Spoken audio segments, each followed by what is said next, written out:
چوڑیاں لگاتے پہلی عید پر، اور پھر اس کے بعد اپنے تجربے کے پیش نظر وہ کام کرتے چلے گئے۔ شیخ سعدی رحمۃ اللہ علیہ نے لکھا ہے کہ جب مہمان راج مستری پہلی اینٹ اگر رکھا اب وہ اینٹ اگر ٹیڑھی رکھی گئی تو اس کے بعد اس پر جتنی بھی اونچی دیوار اٹھے گی وہ ٹیڑھی رہے گی۔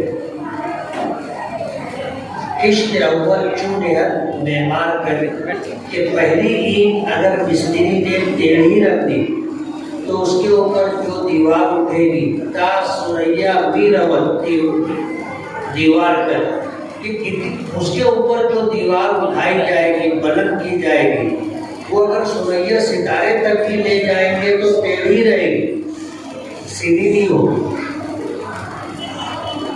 اس لیے ہم علماء کرام کے لیے کام کی بات یہ ہے کہ یہ کچا اور خام مال ہم لوگوں کو ملتا ہے۔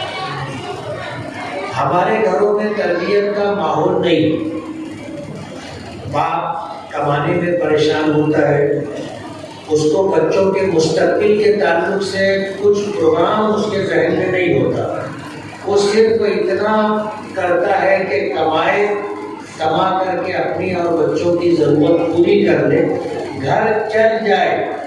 اس کے سامنے ایک ہی مقصد ہوتا ہے اور اسی مقصد کو لے کر کے وہ رات میں یا دن میں کام کرتا ہے۔ یہی وجہ ہے کہ جب باہر سے وہ کام کر کے آتا ہے تو گھر آنے کے بعد کچھ نہیں پوچھتا، کھانا سونا اور اس کے بعد پھر گھر سے نکل جاتا۔ بچوں کی تعلیم و تربیت کے تئیں ہمارے گھروں میں کوئی ماحول نہیں۔ میں اپنے اساتذہ کرام اور ساتھیوں سے کہنا چاہوں گا کہ یہ کچا اور خام مال ہمیں ملتا ہے، اور ایک حدیث ہے کہ العلم فی الصغر کالنقش فی الحجر، کہ بچپن کا جو علم ہوتا ہے وہ پتھر پر نقش کی طرح ہوتا ہے، یعنی جو بات ایک مرتبہ اپنے بچوں کو آپ نے کلاس میں درسگاہ میں سمجھا کر کے بتا دی اور بچوں کو سمجھ میں آ گیا تو انشاءاللہ یہ چیز ان کو جو ہے زندگی بھر کام آئے گی اور ان کے لیے نفع بخش ہوگی۔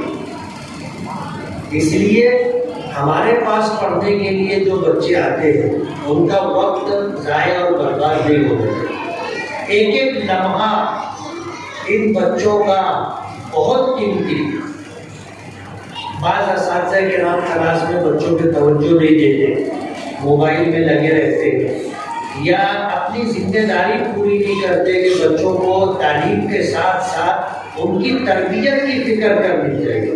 ہر بچہ ذہین نہیں ہوتا، اور مدرسوں سے پڑھ کر کے جو بچے فارغ ہوتے ہیں ان میں کا ہر بچہ شیخ الحدیث بن جائے ایسا ممکن نہیں۔ استعداد صلاحیت کم و بیش ہوتی ہے، اس لیے علم کی حیثیت الگ ہے، اصل چیز تربیت ہے۔ سماج کو ایک اچھا شخص ملنا چاہیے جو بااخلاق ہو، درد مند ہو، آخرت کا استحضار اس کے پیش نظر ہو، اپنی ذمہ داریوں کا احساس۔ تو یہ جو بچے ہمارے پاس آتے ہیں ان بچوں کی تعلیم سے زیادہ ان کی تربیت پر محنت کرنی چاہیے، تعلیم سے زیادہ تربیت پر۔ اگر بچہ پڑھنے میں کمزور بھی رہا لیکن آپ نے اگر اس کو اچھی عادتیں اچھے اخلاق سکھا دیے تو وہ بچہ اپنے ماں باپ کے لیے، رشتہ داروں کے لیے، بھائی بہنوں کے لیے، خاندان کے لیے، سماج کے لیے اچھا انسان بن کے رہے گا۔ اس لیے بچوں کا ایک ایک لمحہ ہمیں وصول کرنا چاہیے اور بچوں پر شفقت اور مہربانی کے ساتھ محنت کرنی چاہیے۔ مار ٹھوک کرنے سے، پٹائی کرنے سے بچہ کچھ سیکھ جائے گا ایسا ضروری نہیں۔ ہاں، ڈر کی وجہ سے آپ کے سامنے ٹھیک رہے گا، ڈر کی وجہ سے، اور جو ہی یہ ڈر ختم ہوگا وہ اپنی اصلی جگہ پہ واپس آ جائے گا۔ عبد الملک ابن مروان خلفائے بنو عباسیہ میں بہت مشہور بادشاہ گزرا ہے. وہ اپنے حدود سلطنت میں دورے پر نکلا، ایک مکتب میں گیا. جا کر کے اس نے دیکھا کہ مکتب کے اندر جتنے بچے تھے سب اپنے کام سے لگے ہوئے اور استاد غائب تھا. استاد نہیں تھا لیکن مکتب. اس نے اس بات کو نوٹ کیا کہ ان بچوں پر بچے ہی ہیں، ان کو اگر ہم لوگ کسی کام میں مشغول کرنا چاہے تو ظاہر بات ہے کہ ان کی مشغولیت اسی وقت تک رہے گی جب تک استاد ان کے اوپر سوار رہے. ڈر کے ساتھ یا شفقت و محبت کے ساتھ تو ہی بچے لگے رہے، اور استاد ہٹا کہ پھر بچے اپنی حرکت شروع کر دیں. لیکن استاد نہیں ہے اور پوری تلاش میں کوئی بچہ اپنی جگہ چھوڑ کر کے نہیں، سب اپنے کام سے لگے. تو اس نے پوچھا کہ تلاش کا استاد کون؟ تو لوگوں نے بتایا کہ حجاج ابن یوسف.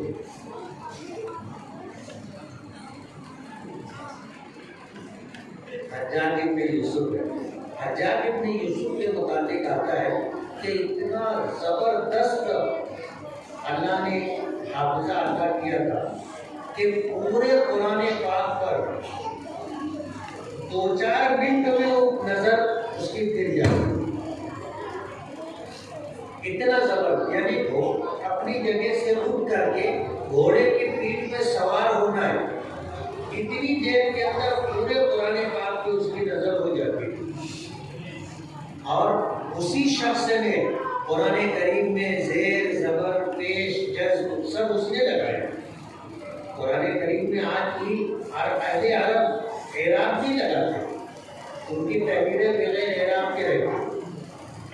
حجاج ابن یوسف نے پورے قرآن کریم پر اعراب لگائے، زیر، زبر، پیش، تصدیق، جزم یہ سب لگا کر کے اس نے قرآن پاک کو ایسا بنا دیا کہ ہم لوگ پڑھ لیتے. اور اگر اعراب نہ ہو تو اچھے عالم بھی قرآن پاک نہیں پڑھ پائے. عبد الملک ابن مروان نے حجاج ابن یوسف کو مکتب سے اٹھایا اور مکتب سے بلا کر کے کوفہ کا گورنر بنا دیا. اور لوگوں نے کہا تو اس نے کہا کہ یہ بہترین منتظم. کوفہ کے لوگوں نے حضرت علی رضی اللہ تعالیٰ عنہ کو شہید کیا، حضرت حسین رضی اللہ تعالیٰ عنہ کو شہید کیا، اور ان کے ساتھ 72 لوگ اہل بیت تھے. کربلا میں ان کو اس نے شہید کیا. ایک بہت دردناک سالحہ، تاریخ کا ایک بہت دردناک حصہ ہے. تو کوفہ کے لوگ ایسے تھے کہ کسی کو بھی گورنر بنا کر کے بھیجتے تھے، جب وہ گورنر جاتا تھا تو رہ نہیں پاتا، پریشان ہو کے واپس آ جاتا. حجاج ابن یوسف کو جب بھیجا گیا تو جمعہ کے خطبے میں جب وہ ممبر پر کھڑا ہوا تو خطبہ دینے لگا. اب اس نے جب دائیں طرف دیکھا تو اس کو نہ کاؤنٹر آ کے لگے، تو اس نے بائیں طرف دیکھا کہ کس نے مارا، بائیں طرف دیکھا تو ایک سے پوچھا کہ کس نے کنکر مارا ہے. اس نے کہا مجھ کو معلوم نہیں. اور اس کو مسجد کے صحن میں لے جا، اس کی گردن مارا. دوسرے سے پوچھا کس نے کنکر مارا تھا. اس نے کہا کہ مجھ کو معلوم نہیں. اور لے جاؤ، اس کی بھی گردن مارا. پہلے خطبے میں اس نے 70 لوگوں کی گردن کٹوائی اور اس نے کہا کہ میں تمہارے اوپر اللہ کا عذاب مسلط کیا ہے. کوفہ کے لوگوں کو اس نے اس طرح کیا. اس کے بارے میں آتا ہے کہ اس نے 1,24,000 لوگوں کو بے گناہ کر دیا. ان کا کوئی قصور نہیں تھا، بس اس کے ملک میں آیا ہوئے گردن مار. اور جو قصوروار تھے ان کی گنتی الگ ہے. تو حجاج ابن یوسف بہترین منتظم. اب اس کے بارے میں امت کے علماء خاموش ہیں کہ اس نے گناہ تو اتنے بڑے بڑے کیے کہ ان گناہوں کے پیش نظر اس کے بارے میں آدمی فیصلہ کرنا چاہے تو کر لے، لیکن اس نے نیکی اتنی بڑی کی ہے قرآن کریم پر زیر زبر لگا کر کے کہ اب فیصلہ کرنا مشکل ہے کہ قیامت تک جتنے لوگ قرآن پاک پڑھیں گے سب کا ثواب حجاج ابن یوسف کو ملے گا۔ یعنی جیسے میں نے قرآن پاک پڑھا، آپ نے قرآن پاک پڑھا، تو جتنا ثواب مجھ کو ملا اتنا ہی ثواب حجاج ابن یوسف کو بھی ملے گا۔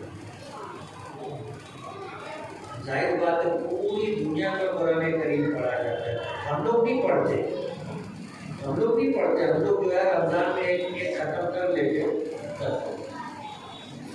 لیکن ایسے لوگ بھی ہیں جو روزانہ ایک قرآن پاک پڑھتے ہیں، ظاہر بات ہے ان کو جتنا ثواب ملتا ہوگا اتنے حجاج ابن یوسف کے نام اعمال میں بھی جاتا ہوگا۔ عجیب شخصیت دوسری، جب اس کے انتقال کا وقت آیا تو اس نے اپنے لوگوں سے کہا جو وہاں پر تھے کہ مجھ کو پلنگ سے اتار کر کے مٹی پر نیچے ڈال دو۔ لوگوں کی ہمت نہیں ہو رہی تھی کہ بھائی ہم یہ بولے اتنی کر کر مارو، تو لوگ ہمت نہیں کر رہے تھے۔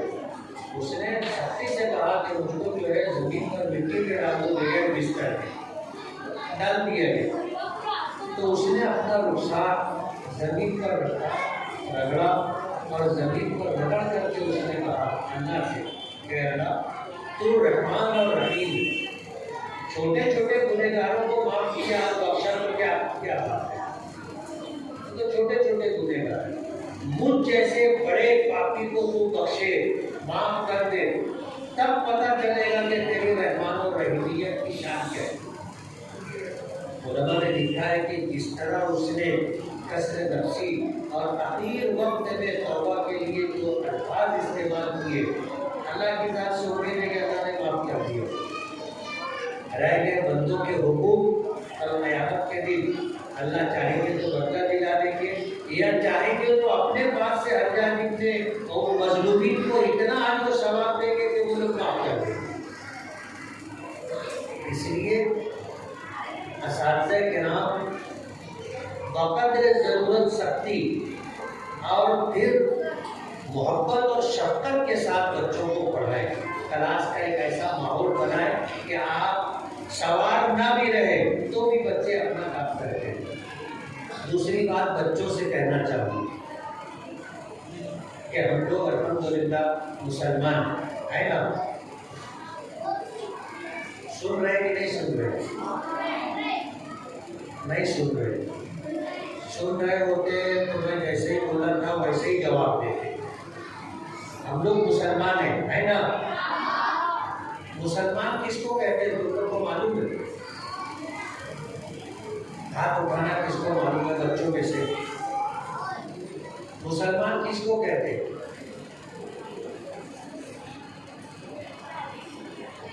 کسی کو نہیں معلوم۔ اب اگر کوئی ہم سے پوچھے کہ تم لوگ مسلمان ہو، کوئی ہندو اگر پوچھے کہ تم مسلمان ہو، آپ نے بولیں گے ہاں مسلمان، تو اگر پوچھے مسلمان کس کو بولتے ہیں،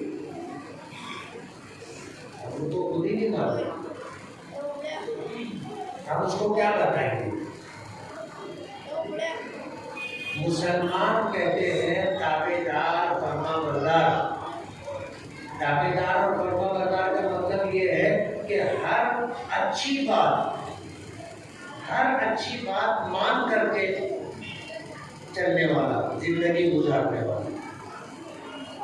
ماں باپ کوئی اچھی بات بولے، بھائی بہن کوئی اچھی بات بولے، اپنے استاد کوئی اچھی بات بولے تو اس بات کو مان لینا اور مان کر کے اس کے مطابق عمل کرنا، اس کو کہتے ہیں تابع داری، فرما برداری۔ اور مسلمان اس شخص کو کہا جاتا ہے جس کے اندر تابع داری، فرما برداری ہو۔ اب ہم لوگوں کا حال یہ ہے کہ ایمان ہے کہ نہیں ہے وہ اللہ جانتا ہے، ہمارا ایمان تو کیسا ہے پتہ نہیں۔ حضور کے زمانے میں ایک واقعہ پیش آیا، فتح مکہ کے بعد غزوہ حنین کا معرکہ پیش آیا تھا، ایک جنگ ہوئی تھی اور بہت بہت بڑا مال غنیمت مسلمانوں کو ملا۔ اللہ کے رسول صلی اللہ علیہ وسلم نے مکے کے کچھ نئے مسلمان لوگوں کو 100 اونٹ دیے تھے۔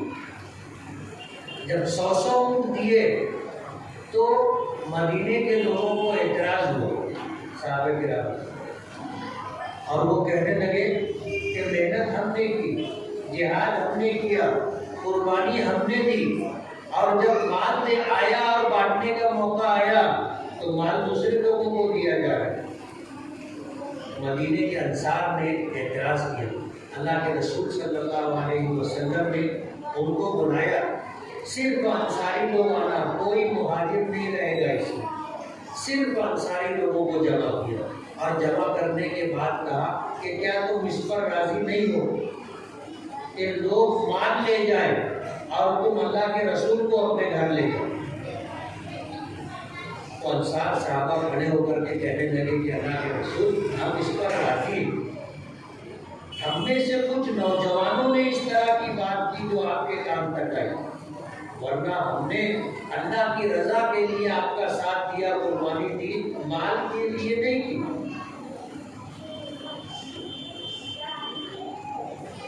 اسی موقع پر جب 100 اونٹ دیے جا رہے تھے تو ایک صحابی نے دوسرے صحابی کے لیے سفارش کی کہ اللہ کے رسول یہ بھی صاحب ایمان ہے، ہوا مومن، حضور نے فرمایا ہوا مسلم۔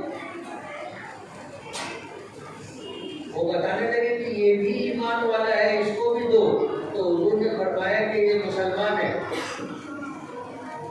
یعنی یہ تابع دار ہے، فرما بردار ہے۔ ایمان اس کے دل میں ہے یا نہیں تجھ کو کیا معلوم؟ ایمان نظر آنے والی چیز نہیں، نظر آنے والی چیز اسلام ہے۔ آدمی نماز پڑھ رہا ہے وہ مسلمان ہونے کی وجہ سے پڑھ رہا ہے، روزہ رکھ رہا ہے مسلمان ہونے کی وجہ سے رکھ رہا ہے، زکوٰۃ دے رہا ہے مسلمان ہونے کی وجہ سے زکوٰۃ دے رہا ہے، حج کر رہا ہے مسلمان ہونے کی وجہ سے کر رہا ہے۔ تو جو چیزیں دین کی دکھائی دیتی ہیں وہ مسلمان ہونے کی علامت ہے، اور ایمان دل میں، اللہ جانتا ہے کس کے پاس ایمان ہے کس کے پاس نہیں۔ حضور پاک صلی اللہ علیہ وسلم کے زمانے میں اللہ کے رسول کو بذریعہ وحی معلوم ہو جاتا تھا کہ کس کے پاس ایمان ہے اور کس کے پاس نہیں ہے۔ آج ہمارے پاس ایمان ناپنے کا کوئی معیار اور پیمانہ نہیں، تو ہم لوگ مسلمان ہیں نا۔ بچے سن رہے کہ نہیں سن رہے؟ نہیں سن رہے ہیں۔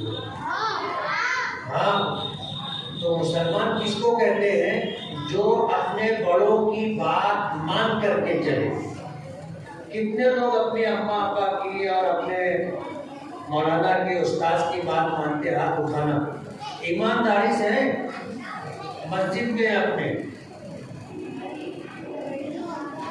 جو استاد کی ماں باپ کی بات مانتا ہوگا، اللہ اس کے رسول کی بات مانتا ہوگا، وہ مسلمان۔ ہاتھ نیچے کر دو۔ اپنے مسلمان ہیں، مسلمان ہونے کا مطلب یہ ہے کہ ہم اپنے بڑوں کی بات مانتے ہیں نا، مانیں گے نا، بس یہی ایک بات تم لوگ سے کہنی تھی۔ اگر تم لوگ اپنے اساتذہ کی، اپنے ماں باپ کی بات مان کر کے چلو گے، اللہ اور اللہ کے رسول بہت خوش ہوں اور اپنی زندگی اللہ پاک سنوار دیں گے، بنا دیں گے۔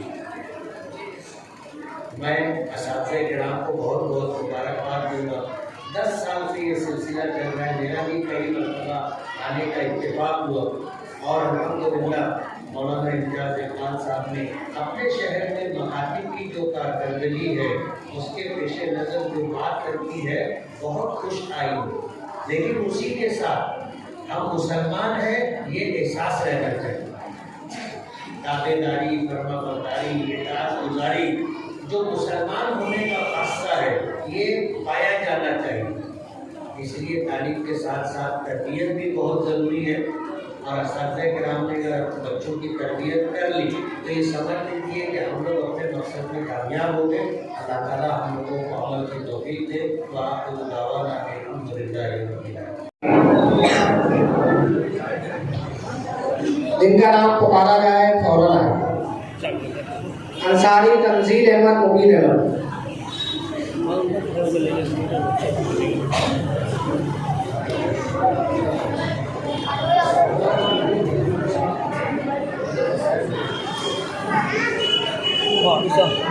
اس کا امام ضرور اردو بولا غازی کے گھر کے گاؤں میں سمجھ نہیں. امان خان خلیل خان. امن خان خلیل خان.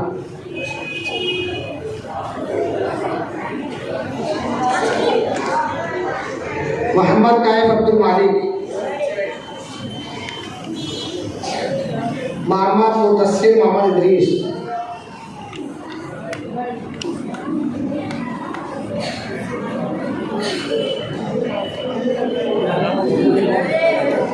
آفتاب علی سکندر علی.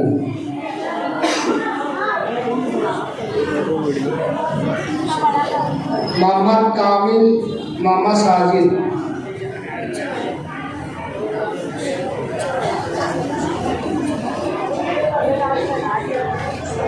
حنا بانو کریم خان.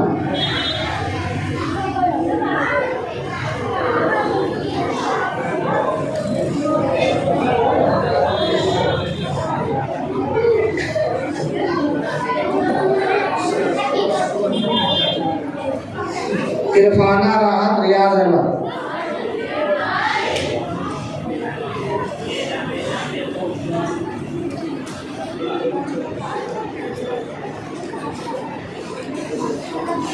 عائشہ صدیقہ ثابت خان.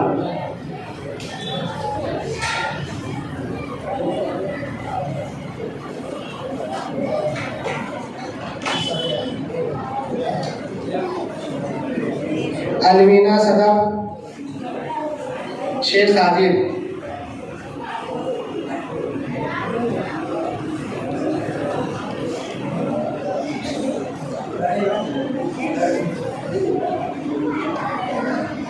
اقرا فردوس ساجد احمد.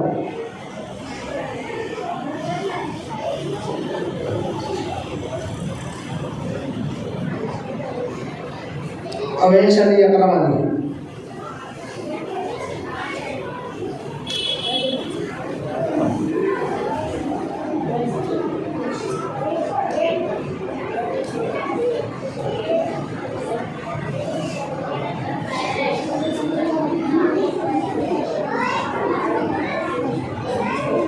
محمد شہباز محمد کلیم. محمد ابوذر نثار احمد.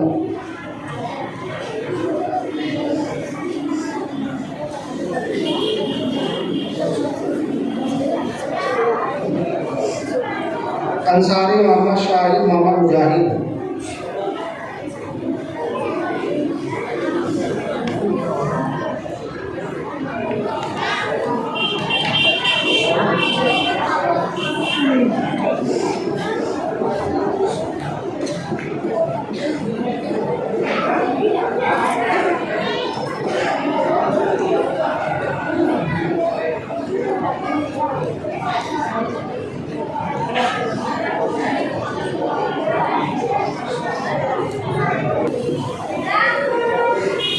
مولانا امتیاز اقبال صاحب کے رسم مبارک سے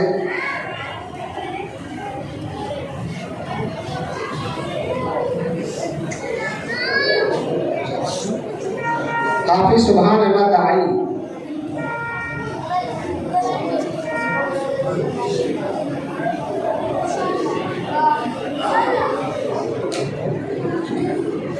مولوی افتخار احمد جمالی مفتی صاحب کے دست مبارک حاصل کرنے. حافظ احتشام غزالی.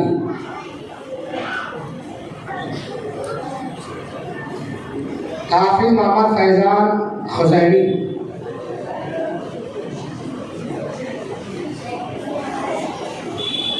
مولوی عمران غزالی.